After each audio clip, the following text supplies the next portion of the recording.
Alrighty, everybody, welcome to Casual Sports Talk Podcast, Week 16 NFL Stocks Edition. And now we got a gentleman right over here who's still happy that the Browns lost against the Bills. Here's Chris. Oh man, I think I was texting you guys saying, the game was really close. 23-20 final score. The Browns had a great drive to start off the game. They're up 7-0. But I'm pretty sure I texted you guys saying, it's cool that the Browns are keeping it close, but I don't want the Browns to win. And I'm not saying tank for a draft pick, but, we're already eliminated from playoff contention. Right now, we have the third overall draft position currently. Browns keep losing. Let's get a high draft pick. I'm A-okay with that. Hey, you tank for it. Just always remember, it's time to tank. Hit that tank button. It is time to tank. I mean, I'm a Cowboys fan. I hope we lose all the games. Lose to the Vikings on Christmas Day. Nobody's going to watch that game, but it's okay. Yeah, I don't know what the Cowboys. You guys don't really need a draft pick. You have the top passing quarterback in the league. We need more defense. You have a 1,000-yard rusher in Javonte Williams. You have a 1,000-yard wide receiver in George Pickens, and you also have a 1,000-yard receiver in CeeDee Lamb. So maybe it's your defense. I don't know. You guys. It's the defense. It's the sorry-ass defense. There's just something that they're missing. And one of them is called the defense. Christopher, just want to let you know that's what the problem is. Yeah. All right, we're not here to talk about the Cowboys to the Browns. We're here to talk about the teams that are still available. And that could be a good segue. We're going to start talking about the Cowboys. Yes, I think we do got to talk about them Cowboys because got some bad news. The Dallas Cowboys are officially eliminated from the playoffs right now. Apparently, 2 years in a row, Christopher, I guess I get a lump of coal each year talking about them boys, getting eliminated on Christmas. Luckily, we just only got to do the Cowboys this week. There's no other teams eliminated. So we're going to talk about the preseason, where I talked about it, where the preseason talk, I was very pessimistic. This is before the Micah Parsons trade, just to kind of break us in time, in August right now. I was very pessimistic about the season. I felt disappointed, frustrated, annoyed with the direction of the franchise. Was very overwhelmed, very upset that this team has a lot of problems. That Jerry Jones has an ego problem, which I still do agree, because he's Jerry Jones, about his core problems. There was one great quote about Uche Nwaneri, RIP, where he talked about that when he tried to go to the Cowboys practice squad, that they had this arrogance problem. They had a culture of just like acting like they just won anything, like won stuff, but it's like they haven't done anything. They have elite talents, but no backups. And it was so frustrating. And I was so mad. And I blamed one man for this one, Jerry Jones. And I gave him the 5 and a 9-8 record right now. That's not too pessimistic, or whatever word you said. Very pessimistic. But 9-8. What did Doug and I have him at? Christopher, you were more optimistic. You were actually like, you know what? They got George Pickens. They got CeeDee Lamb. We're going to see how this combo could be deadly. But, the talent could not be great in the culture. But you were very optimistic, Christopher. You gave him a 9-8 and a 6. Oh, so we both have him at 9-8, but you have him at a 5. I have him making the playoffs. Gotcha. How about Mr. Douglas? Douglas was very much like, very proud of me for talking about the Cowboys, talking about them boys. But then he was like, this team has a lot of arrogance to act like you're America's team and to do all this stuff. And you know what? They're not true contenders. They're just the same old Cowboys, same old disappointment, same old failures. And he gave him an 8-9 and a 5. Ooh, all right. Wow. So you and Doug are certainly right, because they're eliminated. They didn't make the playoffs, and I was we basically were very close. I mean, Christopher, you're the only one that was sort of wrong, that you did say they're going to make the postseason. And you did get me hyped up for a little bit, for like a little bit of hopium, And I was like, yay, let's go, boys. Yeah. But now the reality set in. The failure set in. The disappointment has set in. So I will go start this eulogy, since this is my team. Dak I thought you already started the eulogy. Oh man. Yes, but I'm just gonna say this is kind of the regular season. Dak, I felt like played amazing this season. I think CeeDee Lamb played George Pickens has been okay. He's I been thought great. George Pickens had a better has currently a better season than Mr. CeeDee Lamb. Yeah, but sometimes he might have character issues. That's the only problem. I'm a little bit frustrated with that. But I felt like he did really good. I feel like the offense You're was saying did amazing. sure, the season's not over for the Cowboys.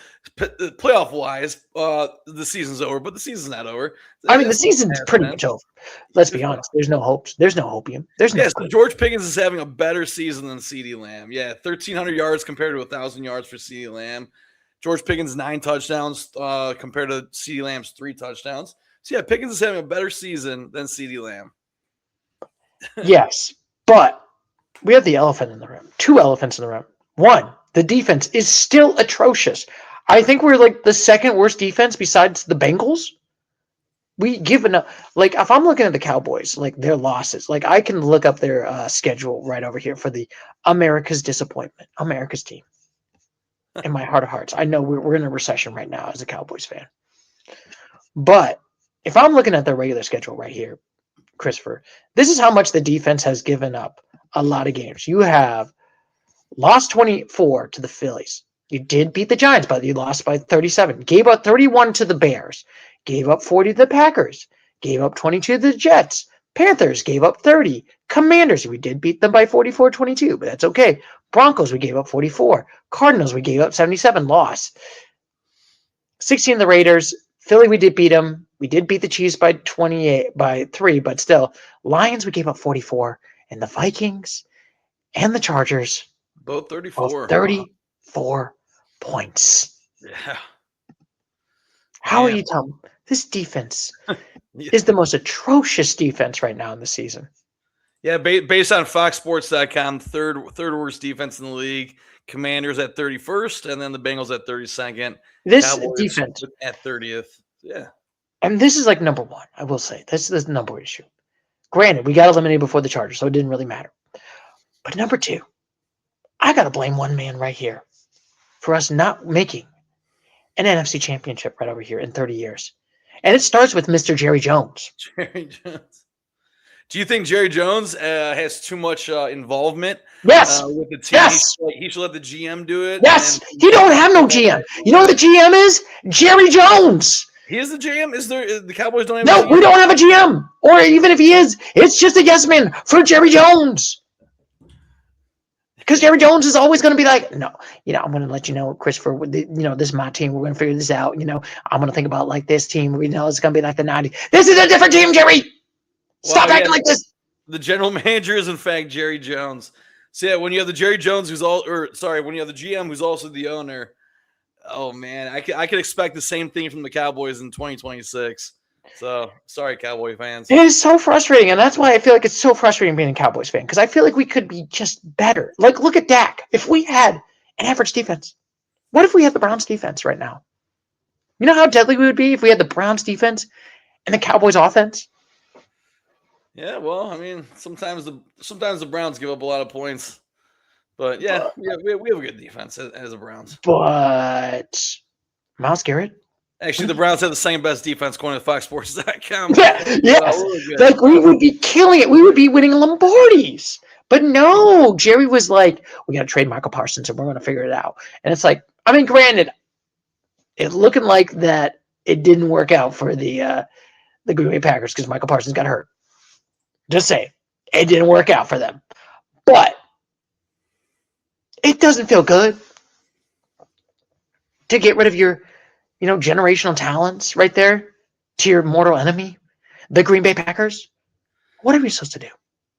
Yeah, Cowboys have the second best offense this season, right behind the Rams. And when you have the third worst defense, that's a recipe for almost disaster. You can't have a good offense and a bad defense and expect to make the playoffs.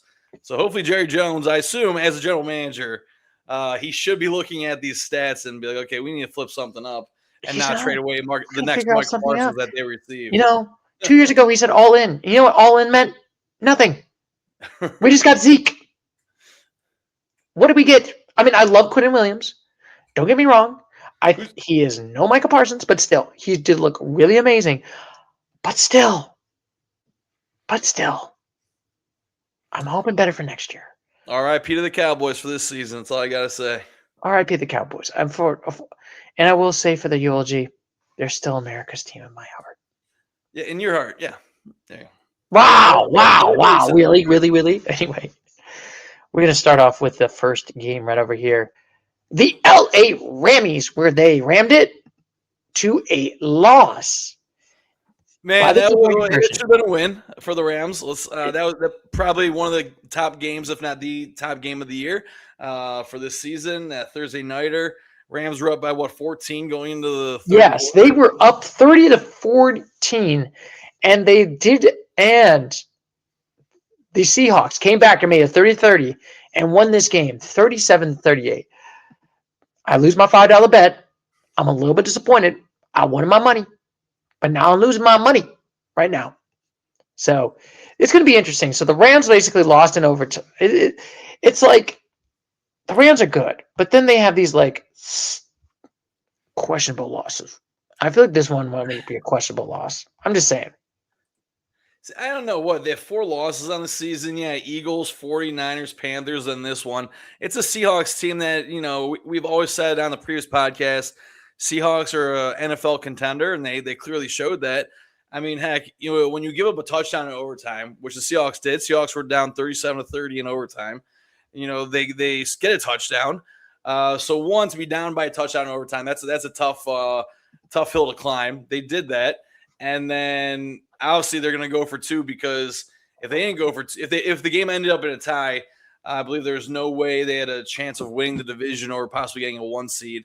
So now they're really fighting for to win the NFC West.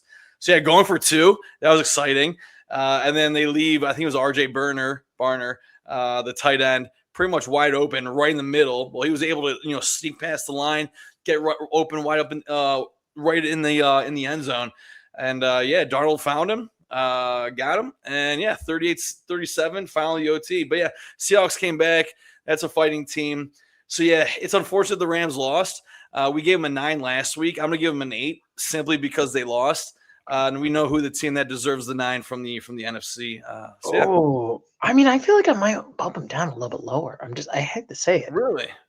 I feel like this is a little bit of a concerning right now. I just feel like, granted, they would play against the Buccaneers right now in the theoretical playoffs, right? Actually, I'm sorry.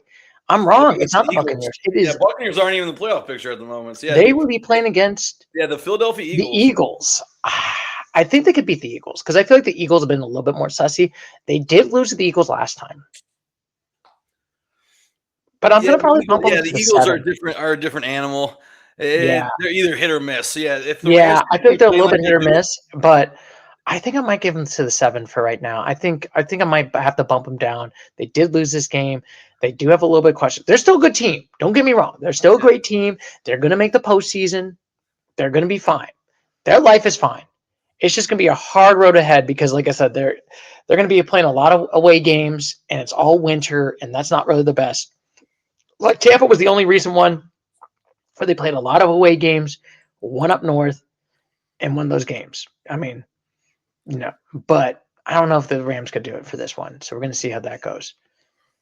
And now we got the Seattle Seahawks, who had the comeback game of the year. Yeah. Coming back from a 16-point deficit to win this. And then we got to sing our song. Celebrate good times, Seahawks. Da-na-na-na, da-da-na-da. Woohoo! They made it to. I thought the Seahawks had like some sort of fan chant that you're going to start singing. Like, because I know, the fans for the Seattle, they're called the 12th man. And, they really brought the 12th man to that Thursday night game. Yeah, good for them. Right. Seahawks had a 12-3 record. Well, we gave them an 8 last week. Man, and like I said earlier, I mean, I pretty much gave my rundown about the Seahawks, for them next year. And I correct myself. I said that the Seahawks were down by, 2 touchdowns in the third quarter. They're down, and Stuart, like you said, they're down 30-14. So down 2 touchdowns, 16 points in the fourth quarter. So yeah, like you said, Stuart, the comeback of the season, they came back, tied up, overtime victory going for 2. And like I said, they had to go for 2 because you're not going to go for 1. Yeah, you got to go for 2. And also, we should talk about there was the time when they went for 2, and I kind of wanted to show this clip with you, Christopher, when they went for the craziest 2-point conversion ever right over here. I just wanted to show this clip right over here where Seattle thought they had it, but this 2-point conversion missed it. On this play here. But then I got it. Maybe a pass. We need to get a good angle on it. But if it's backward, then this recovery in the clear and continuing action in the end zone would be a good 2-point conversion for Seattle. All right, now here's your look, Terry, right here. That would be. It's from the point of release to the point it's touched by the defensive player. Right. And then picked up by the Seahawks after they thought the play was over. That was Charbonnet just picking up the ball in the end zone. And apparently they're looking at this, but the craziest play, I gotta say. Yeah, like I saw that play. I can't believe I forgot about it until you showed me it, but I remember watching it. And very smart by Zach Charbonnet, running back for the Seattle Seahawks, picking that up. Because that was because I think it was a forward. Since it was not a forward pass, that would be considered a fumble, right? Yeah, it was a lateral, and when it's a lateral, that's a behind the line of scrimmage. So technically, it's a fumble. They picked it up. Smart guy, Zach Charbonnet, for clearly picking it up. Oh, that guy should get the football. I'm sorry, when they give the football to someone, give that to Zach Charbonnet. Yeah, Zach Charbonnet. But smart on his part, because like the way he picked it up, it almost looked like he picked it up thinking that the play was dead, and it's just good that he picked it up and both of his feet were in the end zone. Very smart. Well, I don't want to say it was smart on his part. Maybe it was luck. Definitely the way the ball was deflected by the Rams defender. But yeah, that set things up for the Seahawks comeback. So, yeah. I mean, I am so impressed with the Seahawks. They've been doing good. Now, granted, I know a lot of people are haters. Now, I know a lot of people are like thinking, oh my goodness, is Sam Darnold good? Is Sam Darnold good? Or is Sam Darnold going to choke? I saw this story before last season, Sam Darnold. So last week we gave the Seattle Seahawks right over here 8s. I'm going to keep them at the 8 for right now. I know they're in a good spot. I know they're looking really good, but I'd still have to see how it goes. I feel like there's maybe that part of me that it's just the ear in me, like Sam Darnold's gonna choke. Sam Darnold is gonna be bad. What are we supposed to do? So I'm gonna keep at the 8. It is a good win against the Rams. I'm very proud of the Seahawks team. Congratulations, you made the postseason, and you're going to be in a stronger position in the postseason right there because you're going to have all the home games at that point, and that's a really good strength of schedule right over there. Yeah, Sam Darnold, if we're questioning his abilities, I agree with that. Even though he came from Minnesota, where he had Justin Jefferson and Jordan Addison, and now he goes to Seattle, where he has Jackson Smith-Njigba, more than likely going to win Offensive Player of the Year in JSN. Seattle needs to figure out. They use Kenneth Walker and Zach Charbonnet. Kenneth Walker performed very well this game, and that was amazing because they're 12-3, great, but sometimes they don't really know how to successfully use both Charbonnet and Walker in the backfield. I've said what I've said before, so I don't need any more comments on this team. I like what I'm seeing. They have the 7th best offense, 8th best defense in the league. They're the top dogs in the NFC. They beat the previous top dog, the Rams, and now they're the 1 seed for a reason. So give me a 9. Oh, we got the 9 indeed right there. Let's go. The first Seattle 9. Let's go. Get that W right there. And good for you, Seattle, for getting that. If they get the number 1 seed, which is not, that's not 100% right now. Because like I said, the NFC West is like a murder's row of tough, except for the Cardinals, who suck ass. But everybody else, I mean, like I said, they still got a couple good games. I think if I had to pick it, I think Seattle got this. I think they got this. Yeah, I mean, let's see Seattle briefly. Who they play next week? Do they play the Panthers next week? I'm pretty sure they do. Let's see. Seattle plays in Carolina against the Panthers, so big game for the Panthers because they're still fighting for the NFC South. Yeah, they're fighting for their life right now. And then, it's good. Yeah, week 18 in San Francisco. That might be the game of the week more than likely, but yeah. That might be should we have a prediction? Would that be the Sunday night game, the final game of the regular season? Yeah. Do they even have Sunday night games? I know they don't Yeah, have yeah. Monday You night usually games. have like they don't have the Monday night game, but they have like the final Sunday night game. Gotcha. That'd be sweet. Because, yeah, right now the time is TBD. So maybe they could flex it to the Sunday night Yeah, spot. I will say for the final week they flex it, so it doesn't really matter what the time is. Basically, it's a Saturday and a Sunday, and they just like pick and choose which games.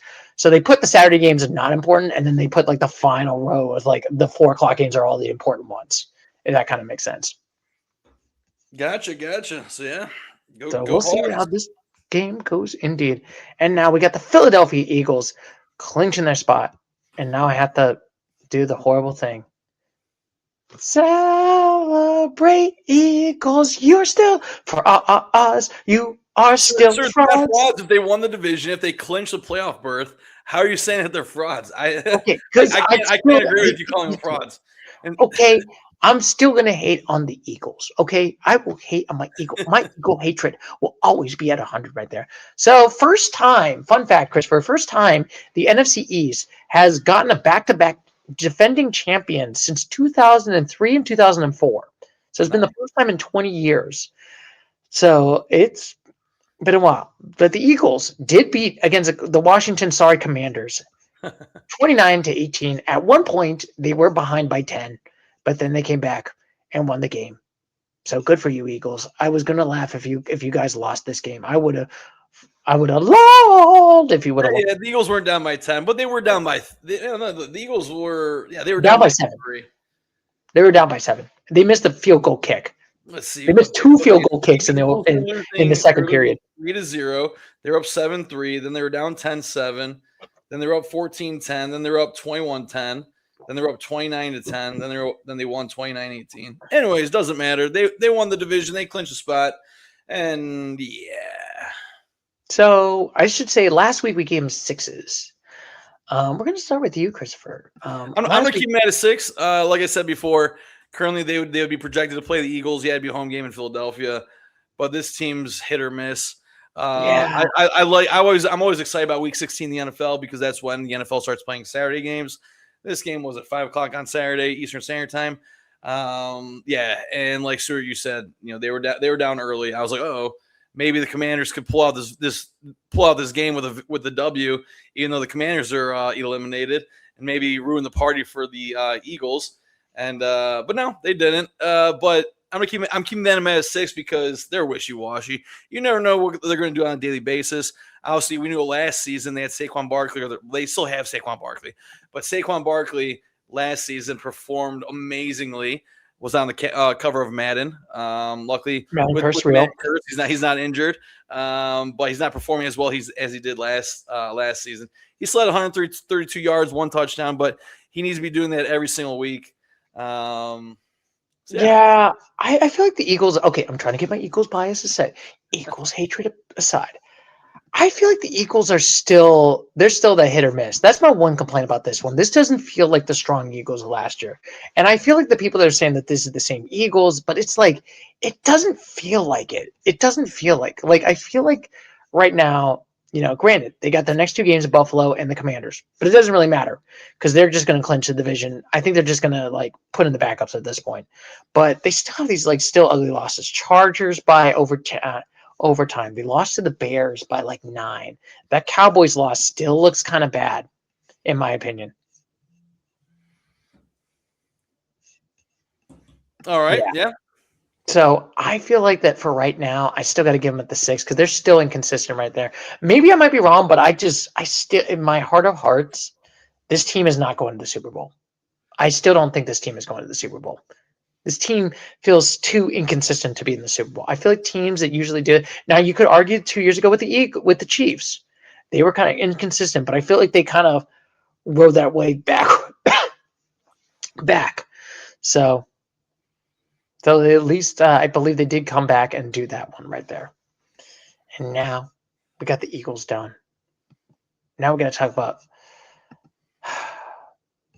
Packers without Mr. Michael Parsons. They lost the game. They're now 2 losses. Their season is now on the line right now. They lost this game 16-22. They had the lead the whole time. And then they blew it. They blew this game in overtime. How do I feel about the Packers? Last week we gave the Green Bay Packers all 6s. I'm keeping it the 6. They're at the 7th seed right now. I just don't feel like – I feel like they're going to be one and done. It's not looking great. And then also Jordan Love, if I heard correctly, he is in concussion protocol right now. Yeah, I'm not sure what his injury was. If it is concussion, then he should be back. Well, as long as he clears it by, I believe, Wednesday, he should be back for this upcoming week's whoever they play this week. They got to play against the Ravens, who are fighting for their lives.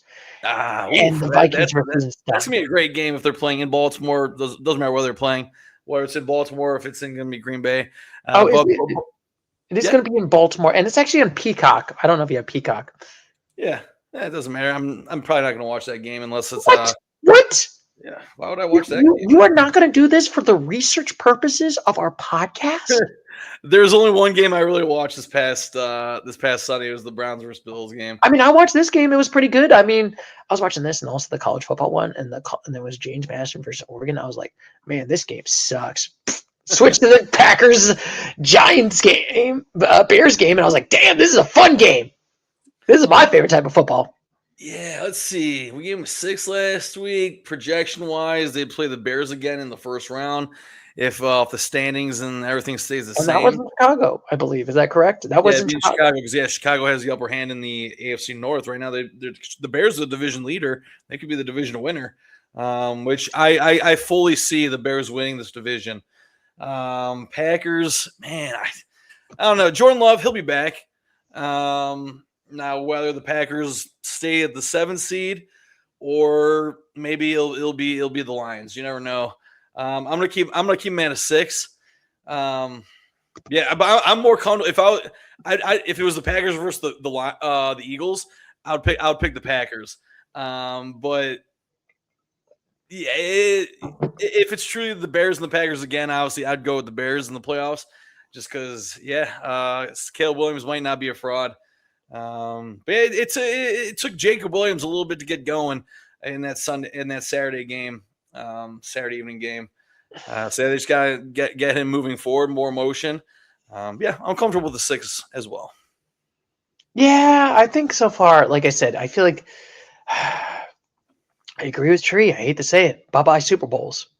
And I think it might be bye-bye playoff wins. I do think they'll make the postseason over the Lions. I'm about to say it. They're in the easy spot right now because it's like they just got to win one game and that's it. Yeah, that Lions loss on Sunday, that was the Lions lost, right? I'm pretty sure. Yeah, they lost. They lost. And we got to talk about against the Steelers. But anyway, let's talk about the Bears. I'm like, man, hopefully Douglas will get here on the podcast because I want to hear his thoughts about that. He's not happy about that game. Yeah. But we'll talk about the other team, the Chicago Bears. And I'm going to start with you, Christopher. And I want to say one word. Last year, you were saying one thing. Yeah, Caleb Williams is a fraud. Yeah. It was a bust. You said a bust. Yeah, bust. Yeah. No apology from me, Stuart. Yeah, we had a little text conversation, Doug, Stu, and I, for all of our viewers out there. Stuart wanted me to apologize, and my answers were, I'm not apologizing yet because Can you at least apologize? The Bears finished 4-13. This year they're right now 11 and 12 and 3 or something like that. No, they're 11 and 4. Now if the Bears do the exact same, well, not the exact same thing, but if they have a successful season next season, then I will certainly apologize to Mr. All right. If they make it, okay, hear me out. If the Bears make the NFC Championship, are you going to apologize? No. If they make it to the Super Bowl, are you going to apologize? No. If they win the Super Bowl, are you going to apologize? Possibly. Yes. And I say this is one season. Maybe this is a joke.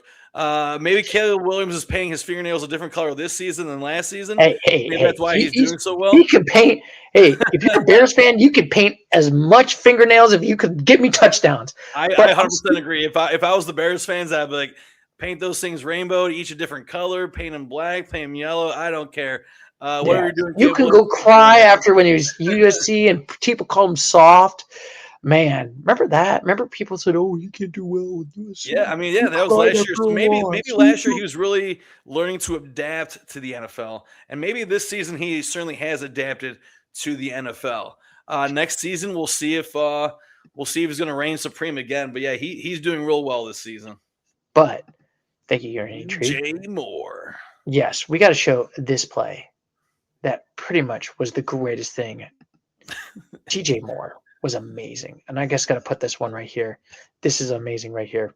On the fake, Williams looking downfield. Downfield, going for it all. It is caught. Bears win it. DJ Moore. That was amazing. Yeah. Unless you're a Packers fan at that game, I'm pretty sure there was no one quiet near or in Soldier Field. What a throw, what a catch in overtime. You can't ask for anything else on Saturday night primetime game. The Bears. We gave the Bears last week. So last week we gave the Bears all. So far, what did we give the Chicago Bears? We gave them all 7s. Douglas was the only one that gave them 6s. So we're going to give the Chicago Bears. They are in the 7th seed. I'm going to keep them at a 7. I gave the Rams an 8, gave the Seahawks a 9.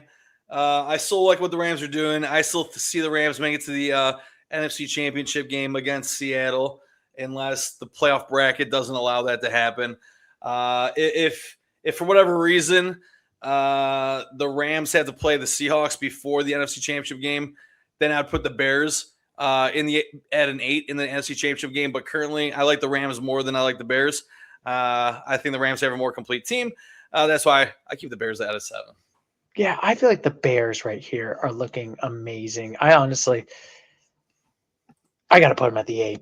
I think they're looking really good. Caleb Williams is looking amazing. I think that you should apologize for saying bust, but he looking amazing. He's looking really good. This is a very good win. I think they're going to win. First of all, they're probably going to win the division at this point. Oh, they certainly. I don't want to guarantee it, but they're almost guaranteed it. But who would have thought? None of us picked the Bears to win the preseason. Nobody thought that this was going to be Caleb Williams is going to have an amazing season right now. Good for him. Nobody expected this. I will actually just give him a clap. This is actually a serious clap, not like mean clap, not like, oh, good job. Caleb Williams is looking amazing. DJ Moore, that is a game you gotta win, and they won in overtime. So yeah, that game easily could have, and more likely decided the division winner for the NFC North. So yeah, hats off to Caleb Williams leading the Bears. Great catch, DJ Moore right in his breadbasket. I'll give him the round of applause, but I will not give him the apology just yet. Oh, but you still need to owe him apology. You need to that's going to be our title. It's going to be called Apologies to Caleb Williams. Next season, when we do a podcast or after the season review, maybe I will toss an apology, and that could be the title: Fedor's Apology to Williams. Yes. Oh my goodness, Bears training camp. Let's do it. I want to be like, can you sign? Please apologize that you were a bust. I don't know if I'll go drive all the way to Chicago to see a Bears training camp. But unfortunately, speaking of other apologies, the Buccaneers lost 20-23. My God, this was an ugly game. My God, I cannot believe the Panthers are in the division lead, and Tampa has now continued their suctitude. They're now the only team that's left that has a losing record that could still make the theoretical playoffs. They could still make the playoffs. And now they have lost. Let me put in the game. 1, 2, 3 losses in a row. The last 6 games, they've only had one game. That's not 7, good. Actually. Sir, maybe like you always used to ask me, do I miss Baker? Maybe I don't miss Baker anymore. If you said they lost 6, they lost 5 out of their last 6 games. Yeah, I mean Baker only put up $145 on Sunday, and we always used to make fun of the Panthers being, a team to laugh about. But man, those Panthers are turning on the Jets. They're flipping the switch, and now it's the Buccaneers that I'm not saying the Buccaneers are a joke, but the way they've been playing, Emeka Ibuka, they're not using him anymore. Well, they are using him. But Ibuka, I think he only had like 40 or 50 yards. I know Mike Evans is back, but when you have Mike Evans and Ibuka, start utilizing him. Or maybe the Panthers defense is just holding in, staying with teams. Or I like to call it, is looking like shit right now. And yeah, this is really embarrassing. The last 7 games, they've only won 1 game right now. They're just collapsing. At one point, they were 7. They were 6-1. Christopher. So you said the Buccaneers were 6-1? Yes. Wow. And now they lost. They were 6-2. And now they lost. They were 5-1 before they lost their second game, and they've lost. Actually, they've lost 6 out of their last 7. Yeah, this is really, really bad. And you know what? This team gets a 4. They don't deserve the 5. Last week I gave them a 5. 4 for you. You deserve nothing but 4s. I'm going to keep them at a 5 because in our definition, isn't 5 just missing the playoffs? Yeah, but okay, let's put it this way. This team has a losing record. This is a mid-ass team. This ain't good. This Buccaneers ain't good. Baker's not looking good. If they lose again, let's see, they play the Dolphins. Dolphins should be a win. But they look at the teams that they lost. The Saints, the Falcons, 2 teams that were already eliminated. And they lost to them. They lost to the Bills. They lost to the Rams. They lost to the Patriots. So no, those but look, last 2 weeks, lost to the Saints, lost to the Falcons, lost to the Panthers. Right. That's not good. That's not a guaranteed win. Do you think Quentin Ewers is going to be like, well, I guess I'm going to take it right now? Ooh. Yeah, maybe the Dolphins want a higher draft spot. I don't know. But also the Buccaneers, they're fighting for their lives. They need a win here in week 17. Yeah, they're not doing the right way to fighting for their lives. It's like they're fumbling their lives right now, indeed, in this one. And can you believe it?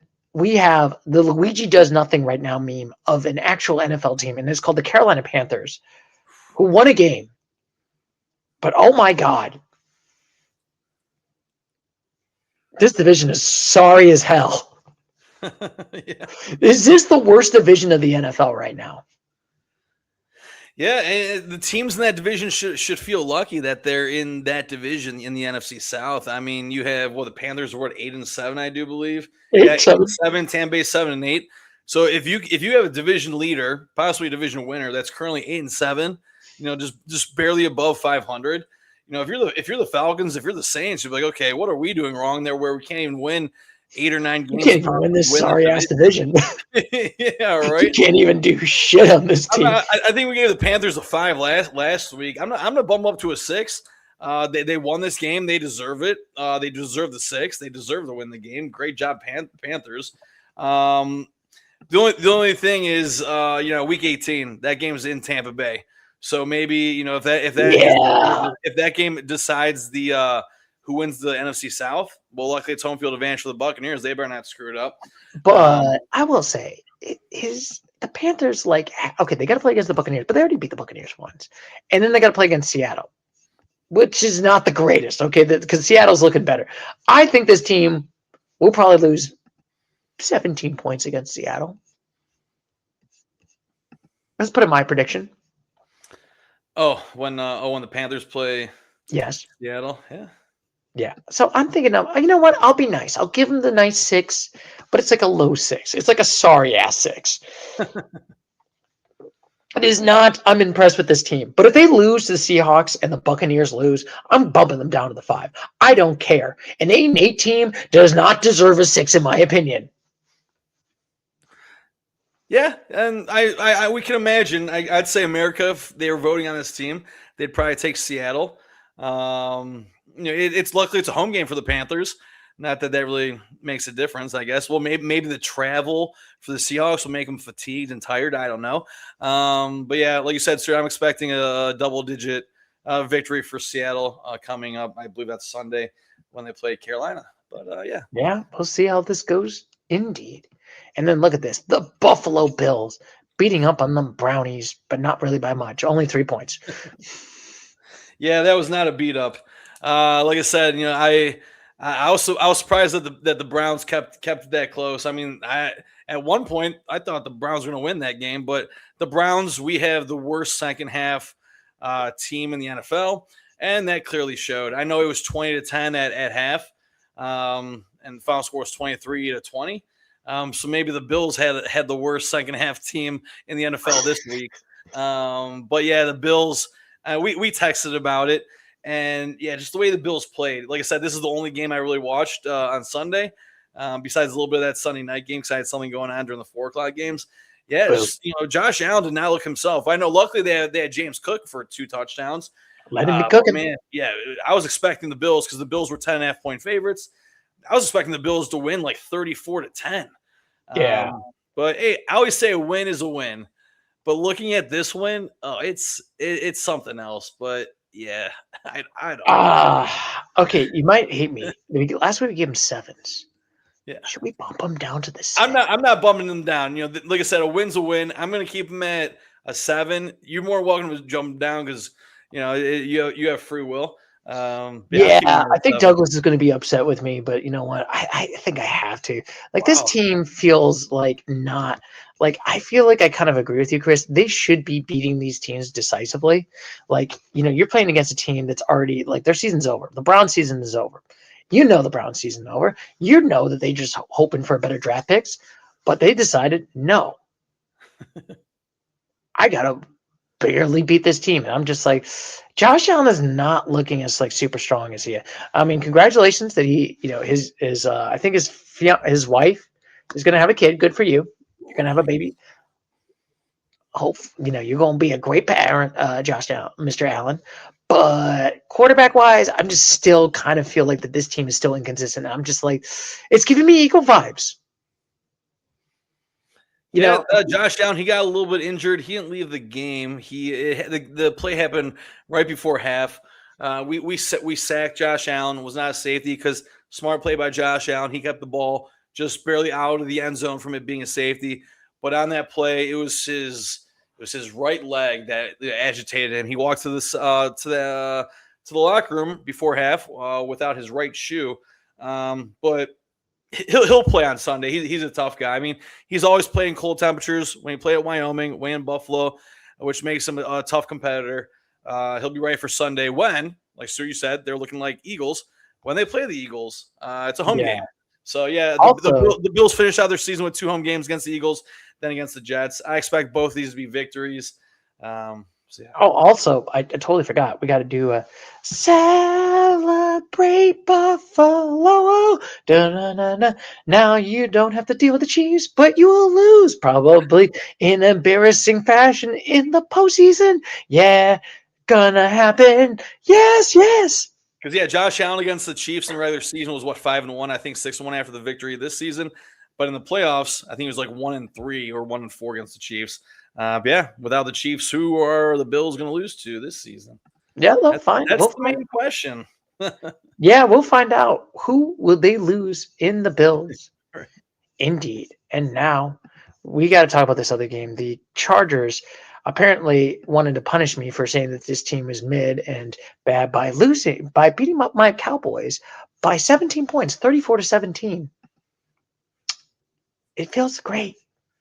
Great. Hey, here's the thing. I said on last week's podcast, I was like, man, it'd be cool if the Chargers, beat the Cowboys and eliminate the Cowboys. Cowboys were eliminated even before this game even started. So the Chargers. I'm like, go figure. How we're supposed to expect that? This was not supposed to be an interesting, like I said. So last week we gave the Chargers all 7s, I believe. That is correct? Yes, we gave them all 7s. They are in the wild card spot. They are fighting for the lives for the wild card. Who would they be playing? The Chargers are up and up and up. They'd be playing Pittsburgh in Pittsburgh. Oh, they're going to beat Pittsburgh. I'm giving them 7. They're not fighting for their life in the wild card. They already clinched a playoff spot. So Chargers, they're in the playoffs. They beat the Cowboys. Cowboys have the 3rd worst defense in the league. I was expecting the Cowboys to put up a little bit more points, but hey, that means the Chargers defense is looking pretty good. Yeah, I'm gonna keep them at a 7. The Steelers, what a heck of a game victory for the Steelers. But yeah, I don't think the Chargers are gonna see the AFC Championship game, which was why I'm comfortable with a 7. I like what Herbert's doing. Herbert had a great game. Omarion Hampton, he's back. I know he was gone for a few weeks with injury, but he's starting to show up again. So all around, Chargers are looking good to at least make a win in the first round of the playoffs this season. Yeah, we're gonna see how, it's gonna be interesting because we'll see if the Chargers will push it off right over here. But I'm definitely impressed with them. It's kind of funny. I get my oxymoron. One is Jacksonville, the other one's the Chargers. I've been saying they're mid. Finally, I'll say they're good. Hopefully, they can win a playoff game. Do it for Herbert. And now we got a long one. That is the end of the 1:00 games. Now we're talking about the Denver Broncos. Broncos country, let's fall. Because they got their asses kicked right there, 20-34 against the Jacksonville Jaguars. They'd still make the postseason right now, but they're not clinching that division just yet right over here. So we're going to start with Christopher. What is your thoughts about the Denver Broncos? Man, what we gave the Broncos last week? We gave them an 8. I saw what the Broncos are doing. Man, that's crazy that this is only the Broncos' 3rd loss on the season. Bo Nix still threw for over 300 yards, threw for over 350 yards, threw for 352 to be exact. But yeah, Trevor Lawrence had a better game than he did. I'm not gonna step him down from an 8. I'm gonna keep him at an 8 because I look what the Broncos are doing. You can't expect them to only have 2 losses on the season. Well, I guess you could. They can go 15-12 on the season, but you got to lose a couple times from time to time. So yeah, this is unfortunately I think the game was in Denver. Yeah, it was in Denver. Yes, it was in Denver, and I feel like Denver. Okay, they did win. They did lose this game. They are still in the bye right now. They still got the bye week, but they're giving me a little bit of concern right now. I'm going to give them the 8 right now, but it's still giving me a little bit of that concern right over there. It's like, are they going to pull Lions and, make that postseason like last year's Lions and then just get knocked out the first round? That could be a possibility, Christopher. Yeah, there's just something that I like with Bo Nix. He's a great leader, and I don't know what the Broncos did last season, but yeah, Bo Nix had a great rookie Broncos campaign. made the wild card last season, but then they lost badly. I think they lost to the Bills badly. Okay, gotcha. So yeah, he as a rookie, he made the playoffs last year. This year is a second year. He's leading his team to a current 1 seed right now. So Bo Nix is the guy, and like I said, great leader, good qualities, and he's leading that team. Obviously, he didn't lead him to a victory this week, but you're also facing a tough Jacksonville Jaguars team. Who Jacksonville? Let's see, winning wise, they've won. They are now 11-4. Yeah, they've won. Jacksonville's won 6 in a row. They've won 7 out of their last 8. So yeah, Jacksonville's hot coming in this game. Hats off to the Jags. Yeah, hats off to the Jags indeed. I'm going to be impressed with that. But we got to talk about Duval winning another game. I'm sorry. That will never get old for me. They could just say that every year. It's just like that is probably the saying of the year. Just him saying Duval. It'd be cool if Jacksonville. I doubt they're doing this because that'd be kind of weird. After every touchdown they scored in Jacksonville, they just had the head coach on the jumbotron. Duval. Yes, do it in Jacksonville. Be like Duval. No, it should be every home game. Just be like Duval. Yeah, exactly. But man, I always have to say this because R.I.P. to Uche Nori. He was a Jacksonville Jaguars player. He'd be so proud of this team if he was still alive. He's probably in the sky above. Be so proud of this Jacksonville team. And plus, there have been a lot of bad Jacksonville Jaguars teams. But you know what? Good for Trevor Lawrence. He revitalized his career.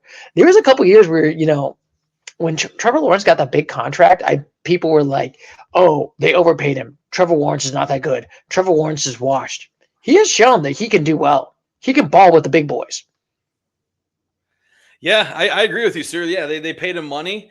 Initially, he was looking rough. Yeah, he turned the tide, and yeah, he's showing up. They always don't need a running back because now they have Trevor Lawrence, who's willing to put his life on the line. I mean, I don't know if it was this week or last week, but man, the way he ran that ball in the end zone, I thought he might have got a concussion the way the defender hit him. But yeah, he's using every one of his wide receivers. He's using his running back as a wide receiver. So yeah, Trevor Lawrence is doing it, and I'm glad that they paid him because he's worth the money. There are some other quarterbacks in the league that aren't crazy because there's no Travis Hunter this season, and they're still doing good. Yeah. So last week we gave him 7. So we're going to give the Jacksonville Jaguars. Man, do I give them the 8? Man, I like what the Patriots are doing, especially the way the Patriots won on Sunday night against the Ravens. So do I give the 8 to the Jaguars? Like I said, Jaguars, they've won 7 out of their last 8 games, or I give it to the Patriots, who have the Patriots are 12-3. I don't know how many games in a row they've won. I'm not looking at their schedule. Oh man, this is tough. Yeah, there is no other 8. So I feel like for me, I am very much. If I had to pick it, I'm like, you go first. You go first, Stuart. I'll give them the 8. Wow. Okay. I think this is a good Jacksonville team. They could make that NFC champion, the AFC championship. They look really good. If I had to pick it, it was like Patriots, Jacksonville, Patriots, Jacksonville. Who's been more decisive in games? Jacksonville. So I'm going Jacksonville. I agree with what you said. So yeah, they're hot. They're hot for a reason, and they're starting to look like a whole complete team. And like I said, T-Law is using wide receivers usefully. He's using ETN perfectly. Give me an 8 as well. I see what you said, and I'm agreeing with it. So yeah, thank you, Stu. Look at that. We got 2 8s indeed, and look at that. Now we get the final 4 o'clock. Actually, 2 more 4 o'clock games. We got the Lions losing to the Steelers. Did you? I remember. I don't know if you watched this game, Christopher, but interestingly enough, there was a penalty at the end. I wish Douglas was here just so he can bitch and moan about the refs. Actually, perfect! You made it, Douglas! Oh, right on time, Mr. You know what? I was like, Douglas. My lion senses were tingling. Yes, lion senses were tingling. Well, Douglas, there was a call that happened, and I think you want to give a lump of coal to the refs, the NFL refs. Granted, the Lions did not look good in this game. Well, I mean, I don't know. I've reflected on it, but I mean, I have a lot of thoughts on it, but I won't take up too much of time because I apologize for being so late tonight. Oh, no worries. But I mean, for one, Lions, like you said, they should have played better. I mean, the defense was rough. Rodgers looked prime. Whatever. That's not the whole point here, though. Defense in the second half couldn't do anything. Lucky touchdown to end the half. But I mean, it just feels like it's every single time in clutch situations the Lions are getting penalties against them. Like, I don't know how it happens week after week after week, but it's just crazy how many times teams do get calls against the Lions. But I mean, the Lions took ownership of it. They should have, they still could have won the game. They had plenty of opportunities, but man, oh man, like the first offensive pass interference, was kind of questionable. The second one, I get it a touch more, but it's like, I don't know, man. It felt like 2 kind of tough calls to end the game. Naturally, there's a rule in place that makes sure that the game is just over at that point too, so the Lions don't get a replay of the down. It's just crazy how many situations I don't even know exist until the Lions are in them. My joke is every year, Douglas. I'm like, when we watch football, I'm like, somehow the Lions will get screwed over by a play. But to be fair, I felt like that guy did a forward progress because when they stopped him, I felt like there was a little bit before he dropped that ball. Well, I mean, they could have blown it dead there. And I'd be curious if they ruled forward progress had stopped, if the game clock would have been over there. Or if there would have been 1 second on the clock left. Because I think almost in a way them calling it a touchdown might have screwed the Lions because I feel like there might have been a couple of seconds left when his forward progress was stopped. So then it kind of comes into a lot of those types of questions. Because I thought they blew it dead too, and then they gave us the touchdown, which it's kind of really granted they kind of had to, but it was also pretty frustrating to hear them say, "Oh, touchdown Lions," but the game is over and you lost. It's literally what they said, and it's like, oh my God, it was so funny. You acknowledge that he scored a touchdown, and then you're just taking it all away and saying, "But game's over, you lose." Yeah, it was so funny. It feels intentional at that point. It feels like the NFL is openly trolling. Oh my god! You know what's so funny at the game? If the fans were recording it, they're like touchdown. They're like yes, yes, we won. We don't care about the penalty. And then it's like, oh, they get the score. And then it's like, Yeah, and it's unfortunate, man. I mean, we had other chances to win. The defense didn't show up in the second half, but it's like, golly, man, how many of these weird situations and because man, if we win this one, the odds are pretty good. We could still make the playoffs, but it would literally require the Lions winning their next two and the Packers losing their next two. yeah, that's not good. That's the only path. I mean, granted, they do play the Ravens and at the Vikings, so it's possible, but this was obviously a huge, huge, huge loss for the Lions. So last week we gave them all 5s for the Lions. You want to still keep it the 5 right now? Yeah, I mean, I think I have to. I mean, they're not a 4. I mean, they could have easily won a lot of games here at the end, and I mean, they still could make the playoffs. Very small chance now, but they could. Yeah, it's a very frustrating. I feel like for a Lions fan, I know you're a Lions fan, but I'm going to go right here. It feels like, at least I'm happy with you, Douglas, that you didn't say the refs are the reason why we lost. It was part of the reason. It's called being humble, Stu. But I'm happy. But I'm happy with you, Douglas. But I will say, I do feel like that there's been a lot of inconsistencies and a lot of frustrations. And if they don't sorry, you can go ahead. Well, I mean, it's just too, it's like the injuries are crazy again, but also you look at a team like the 49ers and they're very injured, but they're still performing at a crazy high level. And so it's like, what level of this is coaching versus which level of this is, not having enough depth? Are we practicing too hard? Why do we continue to lead the league in injuries? But then we're not adding enough depth then apparently to overcome them, which is really hard to do. But it just feels like we're missing something where they're practicing too hard. We're we shouldn't be this injured consistently 2 years in a row, the most injured team in the NFL. And then the defense was just doing nothing at the end there because they're out there 2 safeties and all kinds of players across the board, and it's just crazy. Yeah, and I feel like it's so frustrating to be a Lions. And I hate to say it, Douglas. Was that their only chance? Was that San Francisco game in the NFC Championship? There's a part of me I'm just like, was that their only chance of making the Super Bowl? Was that game when they were up 17 points? So I mean, you never know. The NFL, the window's closed quick, but I kind of feel like we're honestly gonna have a nice bounce back next year. It just feels like there's a lot of things that could have gone our way that bounce weird this year. And I do think that if we do miss the playoffs, it'll open our GM's eyes a little bit that he's a really good GM. Maybe this will be the thing that makes us make that nice move that we need. Okay, with this year we fell a little bit short. We're missing, offensive line depth like we're used to. Our offensive line, when we had 15 rushing yards in this game.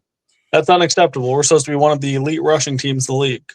Oh, look, our defense gives up is 21st in the league in scoring. We're in the bottom 2/3 of the league right now on defense. Can't stop anything.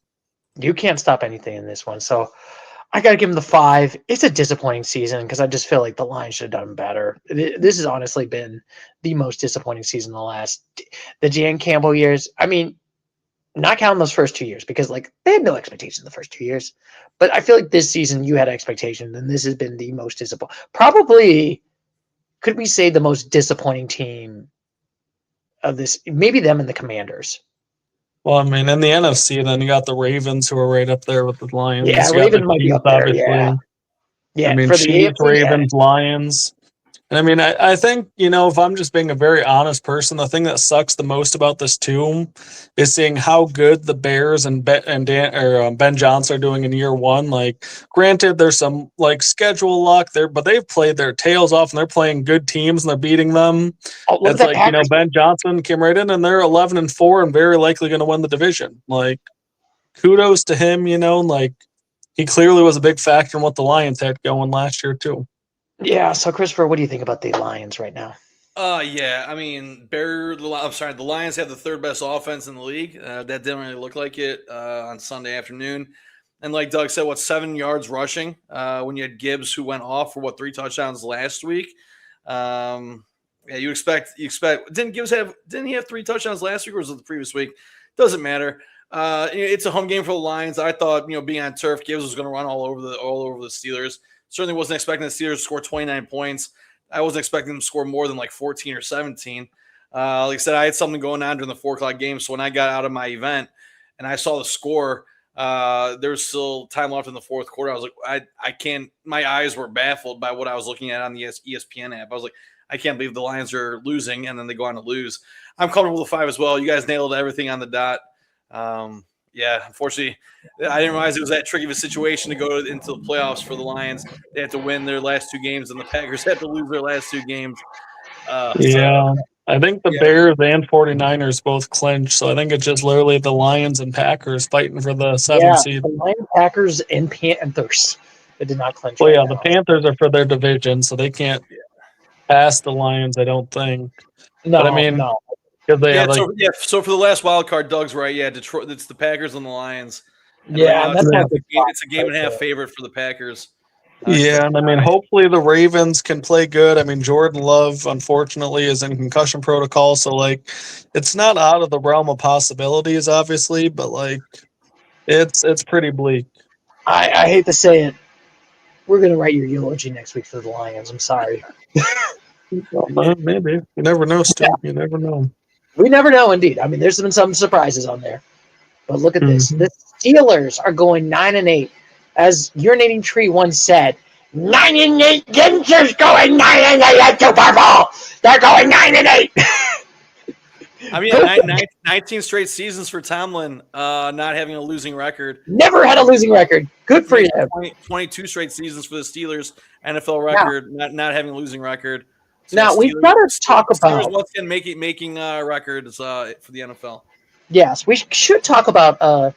Gentlemen, there was some controversy in this game, and you probably seen this, Douglas and Christopher, when it was Mr. Metcalf was not nice to a fan. I don't know if you saw this play right over here, gentlemen, but I kind of wanted to show what happened right over here to a fan right over here. Right over here.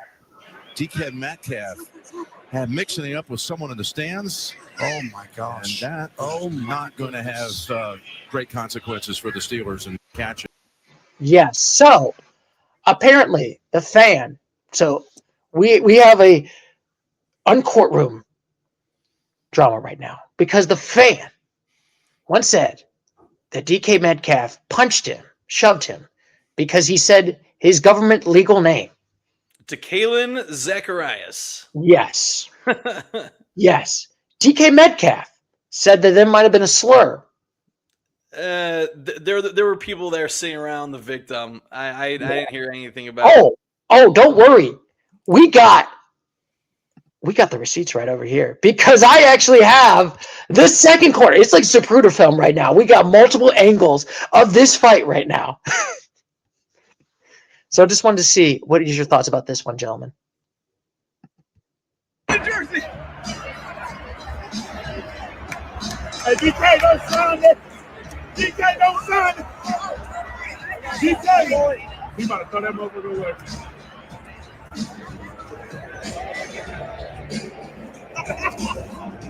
Man. He knows he has to play.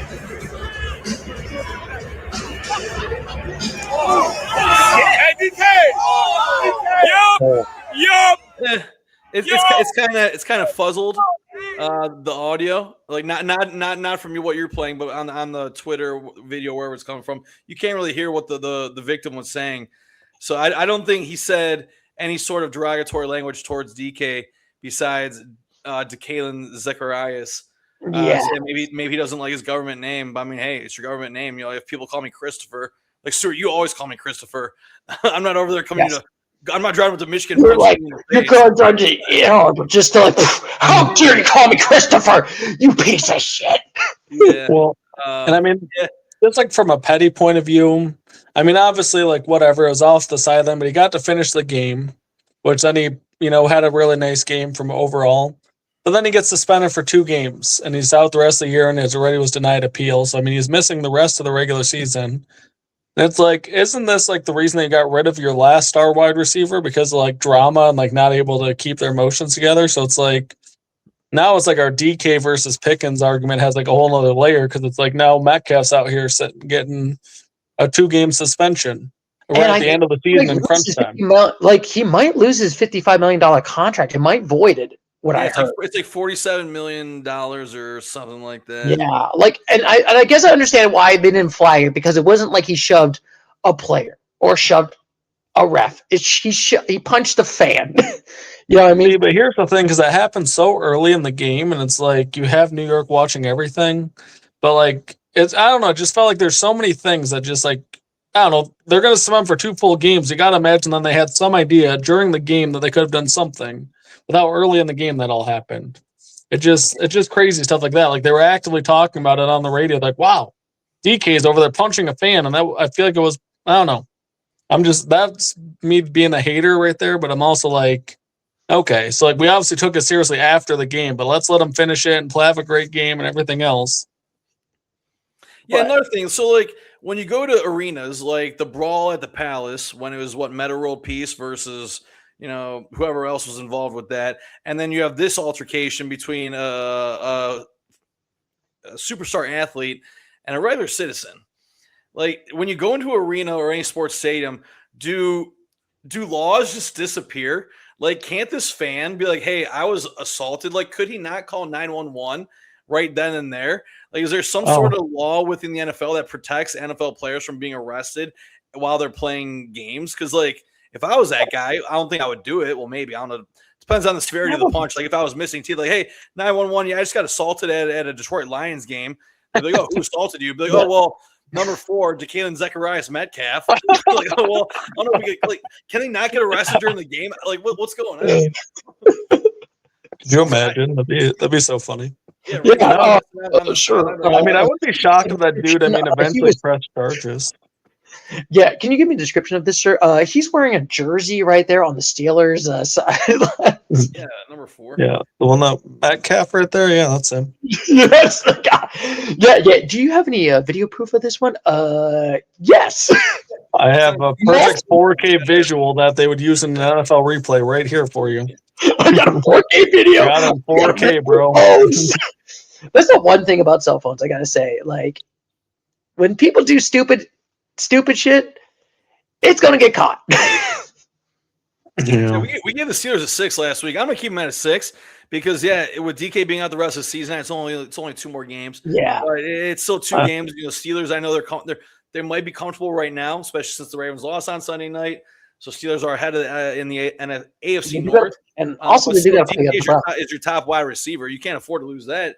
So I'm giving them a 6. If they still make the playoffs, I don't see them moving past the first round. I know they still have, Jalen Warren as a running back, Kenneth Gainwell, and Aaron Rodgers. He had a good game, but Aaron Rodgers can only play so much before his bones crack because of his age. That's a joke, of course. Wow. But yeah, I'm giving them a 6. Because of this instance, I don't see them making it past the first round if they successfully make it into the playoffs. Okay. Let's start with you, Douglas. Last week you gave him a 6. What are you thinking, Douglas? I think that's where I'm going to say 2. Like, I just think, honestly, I think them and the Ravens are possibly the 2 weakest AFC contenders to begin with. At this point, I would take Houston. I would take, I would take Jacksonville. I would take all of those teams. Like the Denver Broncos, any team I can think of, I would pick to win a game over the Steelers or the Ravens at this moment. Yeah, I feel like, granted, that was a good win against the Lions. That does help them win, but they still look bad. Mark my words. Didn't I say the last couple of weeks, I'm like, here's what's going to happen. They're going to play against the Buffalo Bills, get their ass kicked by 17 points, and then lose the game. That is my prediction. Am I not wrong? Certainly, Steve. It is going to be the same. And you know what? Rodgers is going to retire, and we're going to have Joe Flacco next. No, Phillip Rivers is going to be a Steeler. Nah, I think Phillip Rivers after this season, he has to be done. Yeah, he just needs to get health insurance. Yeah, that was by the grace of God that the Colts call him up, and he was like, "Yeah, okay, I can play." Sure. Yeah, I could play indeed in this one. If Aaron Rodgers is going to retire, which he should, my joke was what I said was a joke about his brittle bones with his age. But Tua's probably going to be leaving Miami. Give Tua to the Steelers, but I don't think Tom will really want Tua. But hey, we'll see. Yes, but we're going to talk about also the Houston Texans right over here, who barely beat the Raiders by 2. I thought they were going to lose this game. I was like, I'm not going to lie. I was like, this is not looking good. I thought they were going to lose this game. They controlled it, but good for them. So we're going to start with you, Douglas. Last week we gave the Texans all 6s except for you. You gave them a 7. Well, I mean, I'm definitely not lowering them down. I mean, the defense is still there. They're definitely a sussy team to some extent, but they've also won, 6 or 7 in a row or something crazy. Like, them and the Jaguars are 2 of the hottest teams in the league, and they can do some damage with that defense, so I'll stay at a 7. Yeah, I think, like I said, they're most likely going to make the postseason because let's be honest, Colts ain't going to do shit with Phillip Rivers. They ain't going to do shit with Phillip Rivers. Let's be honest. But I'm thinking that this team is giving me some concerns, giving me some worrisomes. I'll put them at the 6 because they are at that 7 seed and they would play against the Broncos. No, they would not. They would not play against the Broncos. They play against the Patriots. I think the Patriots will manhandle this team. I just feel like this team is filling the 6. I don't think they're going to win and just like make it super far. I mean, Buffalo's looking good, Chargers are looking good, and they got to go to Foxborough outside. Yeah. I don't think they're going to do it. That's fair. Why we're saying, well, okay. Well, Yeah, I mean, I wish I could bump them to a man. I mean, I gave the Jaguars an 8 because the Jaguars are a hot team. Based on the way they've been playing, their winning streak, and the Texans, they started the season 0-3. Now they're 10-5. So that means in their last 12 games, they've won 10 out of their last 12. That's a pretty good feat right there. But yeah, if they were to play the Patriots, in Massachusetts, I don't see the Texans winning. Yeah, give me a 6 because we've only given one other team a 6, and that's the Steelers. We have to give some other team a 6 because I like what the Patriots are doing. If that's who they're going to play, I don't see the Texans winning that game. But I wish I could give them a 7. I just can't do it. No, we can't give this team. Indeed. And now we got the Baltimore Ravens losing a game that they should have won. I think I texted you in the group chat or somewhere how many games in the last 2 or 3 years they had a lead in the fourth quarter. To Was that remind 2 you, or 3 years, or was that this season? That was the last 2 or 3 years. Oh, okay. I thought that was this season. I'm like, oh my God, that's crazy. Yes, but still, they just love to choke. At one point in the fourth quarter, Douglas, it was 13-24, but they lost this game 28-24. And I think the bad news started on one player, Douglas and Christopher. And it's Mr. Mark Andrews did the unthinkable right now. I just wanted to show you this play right here. Was this Mark Andrews? Was it the fumble? At it to Mark Andrews, middle of the Oh, yeah, it was. I thought that was the other tight end. I don't know what he's doing. I saw that play What too. is he doing? yeah. Davis I mean, it didn't lead to any points, though. I mean, they were still winning at that. Like, Yeah, that was so one of the score was 10-10. The thing is, there's only one guy you can blame with the loss, and that's their coach Harbaugh. Derrick Henry, he's ran against the Patriots successfully, 2 touchdowns. Real quick, how many yards did he have on the game? 128. But here's the thing: you're in the fourth quarter. Derrick Henry just scores a touchdown, his second of the game. There's 12 and a half minutes left in the game, and you don't have Derrick Henry in any more plays the rest of the game. Like, is the NFL rigged? Possibly. I'm not going to say yes or no because I don't know the answer. But like, why are you not putting Derrick Henry in when he already has 2 touchdowns, 128 yards, and there's still 12 minutes left in the game? What are you doing? Like, I know what it was. What was the score real quick when that happened? It was 20-24, but 24-13 when that touchdown happened. You're up by 11, but when the game goes 24-21, why are you not playing King Henry? It makes no sense. So I blame Harbaugh completely. Now I should ask because Harbaugh, there was actually the same question. You asked this, a reporter asked him about why didn't you put Derrick Henry? So I figured I wanted to send you this clip right over here, gentlemen. You look back on it, I think it's pretty easy to say he should have been in there or shouldn't have been in there. But we're rotating those guys throughout the game as 2 backs, And but yeah, game-winning drive. Do I want Derrick Henry on the field? Sure, I do want him on the field. Yeah, they were rotating. What's his name? Yeah, Keaton Mitchell. they were rotating them in, and yeah, Harbaugh's right. They're rotating him, but they're rotating them in it was very uncomfortable that how they kept switching between Mitchell and Henry. I'm not a Ravens fan because Baltimore took the Browns away from us in 1995. Doesn't matter. But from an outsider's point of view, this made no sense. I don't understand that Henry, like I said, was running down the Patriots' throats the entire game. I know Derrick Henry had that one fumble. I think it was in the first quarter. But that was after his first touchdown. He made up with it with a fourth quarter touchdown. But you're still I don't know. This is the dumbest. Like, I'm going to be honest with you. What are you doing, Ravens? Like, you honestly are choking this game. You deserve, Lions, I'll put it this way, okay? Lions, they had a bad year. They've been frustrating. They lost this one. I think the Ravens don't deserve to make a postseason out of any of the teams that are left there in the fives.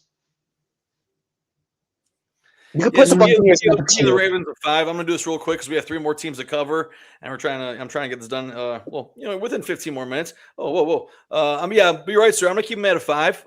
They're not a 4 just yet because they're possibly just going to miss the playoffs. Now, if they lose next week, then we might bump them down to a 4. But I'm comfortable with a 5. Yeah. They should have won this game. The loss is a loss. I think if they lose one more, we'll be doing a eulogy because they need to win their last 2, and they need Pittsburgh to lose their last 2. And let's be honest, Pittsburgh got to play against the Browns. And the Browns are probably waiting for that. They just want to get that. They're tanking at this point. So they're not beating Pittsburgh. Just saying. Oh, man. Myles Garrett with 4 sacks and 3 touchdowns. Yeah, I would not be surprised if the Browns somehow win this game on Sunday. It's and then you're going to be like, why didn't you win? Why? I had a quick Harbaugh theory for you, though. Going back to the script writers, they're obviously trying to have Harbaugh get fired so he can go coach the Michigan Wolverines. So then we complete the Harbaugh trio. We have had Jay Harbaugh, we've had Jim Harbaugh, and now we're going to get the last Harbaugh, Mr. John Harbaugh. No. Here's what you're going to have. Spoiler alert, Douglas. You're going to have the man from LSU, Mr. Brian Kelly, with his fake Southern accent coming. No. After the Ravens lose their next game, we're going to give this Harbaugh the keys to the castle. It's a theory that I'm making up right now completely without any rumors or any sort of speculation other than an intuition. Would you protest in Ann Arbor if that would happen, if they put Brian Kelly as the head coach? At this point, he might be better than any other candidates that we can get. We kind of dropped the ball on just about everyone, so... Hey, he'll have his fake draws, and then he'll have to I am pretty heated that we didn't just give Kenny Dillingham a lot of money. Like, I thought we should have just offered him and said, screw it, and we didn't, and we waited too long, and he's excited. So whatever, this is a NFL podcast. I will save my thoughts for that for a different day. Yeah, we'll see how that goes. Indeed. And then finally, we got the final 2 games where we got the Indianapolis Colts right over here getting ass blasted. Are we not going to talk about the New England Patriots? No, because they won. We'll talk about the Patriots next. Wait, what? Oh, actually, they beat the Ravens. Oh yeah, I totally forgot about that. Yeah, talk about the Patriots. Well, can I start with a thought on the Patriots? Yeah. I think they're sussy. Honestly, I do think that there's a good chance the Texans would beat them, and I don't know why I feel so sussy about them. Well, actually, I do, because their schedule's been light, and then they've had to overcome a lot of late deficits and have a little bit of good bounce on their side. This is a game they probably should have lost. Granted, it shows some grit and good stuff, but it's I don't know. I want to see them be more dominant against better teams before I'm saying that they're truly here. They're ahead of schedule. If they make a run in the playoffs, great. I think they easily could. They have good coaching, they have good areas, but I'm also I wouldn't be shocked to see this team lose a playoff game early just because they lack that experience, and they're not. There's just something I'm a little sussy on. So last week, we gave him a 7 last week, Doug. We're going to put him at this week. I like what you're saying. I got to leave them at a 7. They did win. It was a nice comeback win. I do think Lamar Jackson got hurt. I don't know when because I didn't watch this game. Oh, it was early. It was early. He's in concussion protocol also, I believe. Dang. But I'm sorry, but I should say right here, what do I think about the Patriots? I mean, they are winning. They are in that eight. They are in that second seed right now. Good for them. I'm happy about that. But I mean, unless you're like that, I think they can win. I think they're probably going to beat like one team and that's it. I think they beat the Texans and then that's it. I'm giving them the 7 for right now. I think they're going to have it. Yeah, I'm gonna agree with you guys. 7. I can't zoom down to a 6 when I gave them a 7 last week. And yeah, based on what they had a 10-game winning streak or whatever it was, their only quality win against the Bills. The Buccaneers could be a quality win because the Buccaneers at the time were still Buccaneers are still a contending team. Yeah, it was against the Bills, but then they just lost the Bills 2 weeks ago, and then they struggled against the Ravens. Yeah, like Doug said, the true grit. They were resilient and they won that game. But then they're more likely gonna finish the season with these. They play in New York against the Jets and then at home against the Dolphins. Those should be cakewalks right there.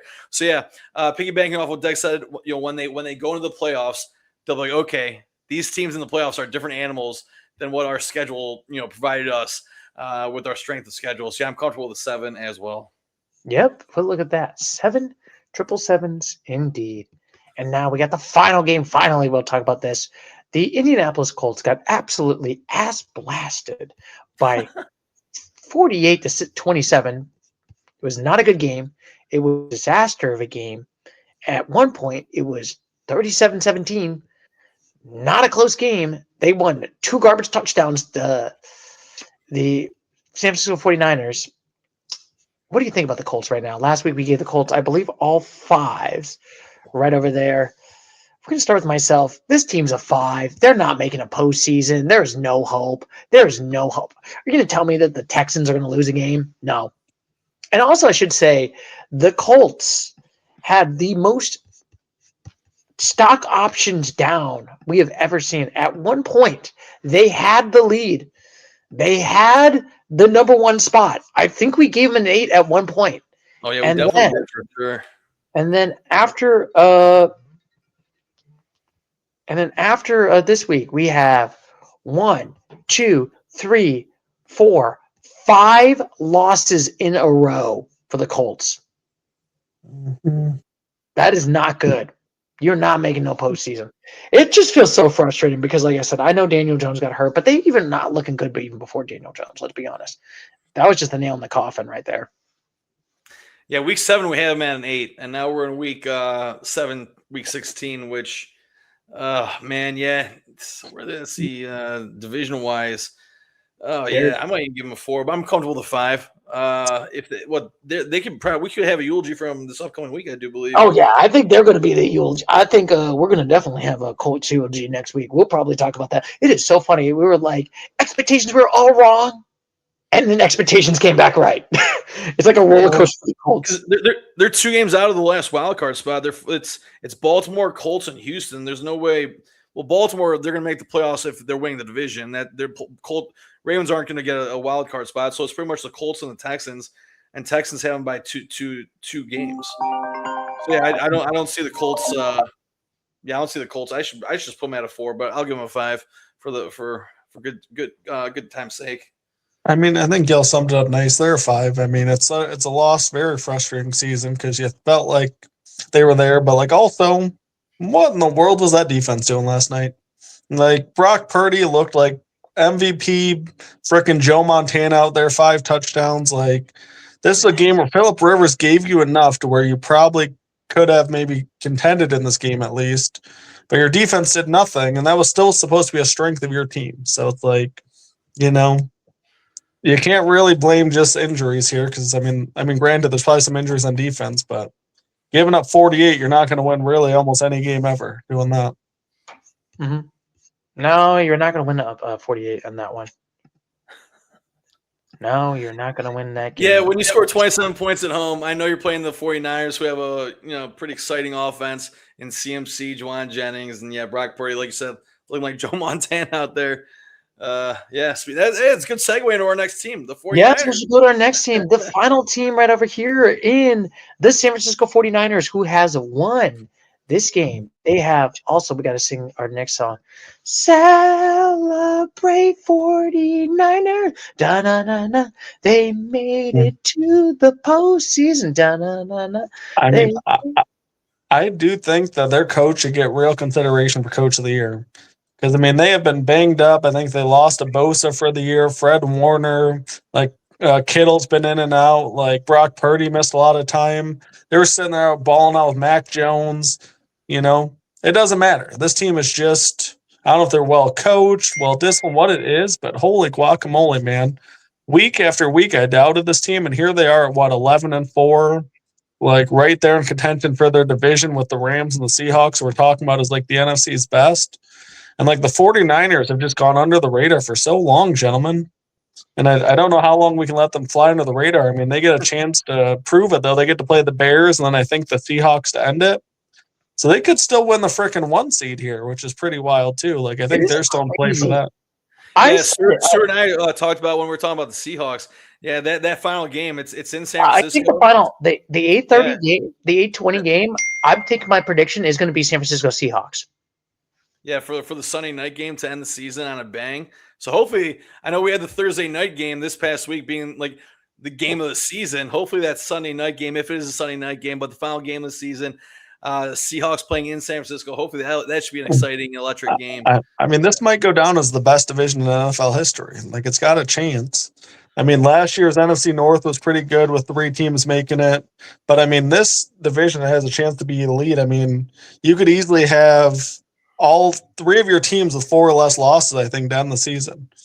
Yeah, and if all teams, we need the 49ers and Rams at least get one more win, and all 3 teams will at least have 12 wins because all 3 teams are already making the playoffs. Sorry, I shouldn't say all 3 teams because there's a 4th team, but Cardinals are already eliminated. So, yeah, all 3 teams that have a winning record are in the playoffs in this division. Just insane quality of football, man. And, like, the fact that, like, this is where, too, this is what I look at when I'm a Lions fan, and I'm like, okay, they're injured, too. Like, they lost their elite linebacker, their edge rusher. And they're just like, we're still going to go out and we're going to do it. Week in and week out.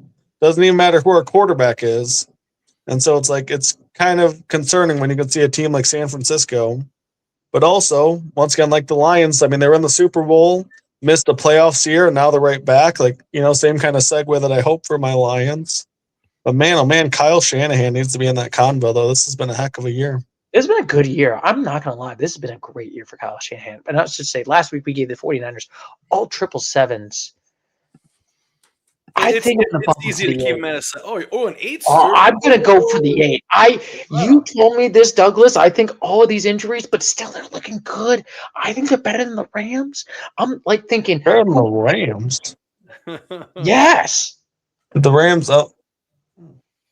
They're a division ahead of them. I mean, they've split the season series, so I guess it's not that hot of a take. This is not a hot take, but I think the 49ers are looking really good. So I'm bumping them to the 8. Let's go. I'm keeping them at a 7 only because there's 2 other teams that are going to be in the way of the 49ers, and that's the Rams and the Seahawks. Now, if the playoffs work out where it has to be the Rams versus Seahawks, then obviously I'll give the 49ers are all, making their way to the NFC Championship. Then I'll give them the 8. But I'm keeping them at a 7 because I gave the Seahawks a 9, gave the Rams an 8, so I'm cool with the 7. I like what CMC is doing. He had 146 all-purpose yards yesterday with 2 touchdowns. If he's healthy the rest of the way and going in the playoffs, this is gonna be a tough team to reckon with. And I hope I can give him an 8 or possibly even a 9, but I'm comfortable with a 7 right now. Well, yeah, I mean, I think I'm also 7. Like I think to me too, because they're unfortunately most likely I think could be a wild card team. And like I feel like if I look at the Rams or the Seahawks, I would feel more confident that they could win in like Philadelphia or Chicago or Green Bay over the 49ers for some reason. Like I look at the Niners as like really, really good, maybe even the 3rd best team in the NFC. But I mean, they'll have a good chance to show that this weekend against the Bears and in Seattle. So they have still more opportunities to prove themselves. Yes, we'll see how this game goes indeed. And look at this, gentlemen. That is it for this week.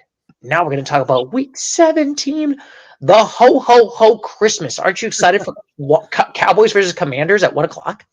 I mean that both those teams are eliminated, and then you have the Vikings. JJ McCarthy's out, so what's his name? Max Brosmer. He's the starting quarterback now because JJ has a fractured hand, whatever's going on with his hand. And then you have the Broncos Chiefs. I bet going into the season, the whoever makes the schedule, oh yeah, Broncos Chiefs, Christmas Day, prime time, 8:15 p.m. This is gonna be the game of the season. The Chiefs are eliminated. Yeah, can you believe it? They spent $20 million just to realize it's like womp, womp, womp. And Mahomes is out. That's even the worst part. So you got and I think the backup's out too. Yeah, Gardner Minshew also tore his ACL. I mean, you have the Lions on the road fighting for their life. So, if they lose, their season's done. I guess that's about the only interesting possible storyline on Christmas Day. Yeah, and then I guess we got the 8 o'clock. We got the Peacock game, Ravens versus Packers. They're fighting for the lives. Chargers versus Texans. That might be a good one for NFL. On Saturday? Yes, for Saturday. That's an interesting one. I mean, they have Jaguars moving on to Sunday. Jags at Colts. The Colts are fighting for their lives. That right there, that will determine Colts. They might be eliminated right there. Another good game, Seahawks Panthers. Panthers. That's pretty much they need to win that to stay atop of their division. But besides that, it should be Eagles at Bills. But that's gonna be an interesting one. Oh, right. Probably the game of the week. It's going to be Sunday night. You got the Bears playing in San Francisco. Both teams are 11-4. 49ers could make a move in the NFC West if they win, or the Bears, if they win, they could probably clinch the NFC North. So great round of games, I guess. It's going to be a great round of games right over here. So, gentlemen, do you have any final thoughts of this week's NFL? Oh man, no final thoughts other than I'm not sure what Harbaugh was doing with the Ravens because that was bitter on Sunday night. No, yeah. Nope, I think I'm all good. Yeah, but from me to you guys, happy holidays, Merry Christmas, and hope you and your family have a great holiday season. Yes, we will have a great holiday season. So next week we'll talk about Week 17. We'll also talk about the first week of the NFL college football playoffs. So we're going to talk about playoffs. And as always, gentlemen, I'm going to catch you later, Mr. Gator. So as always, take care. Bye-bye.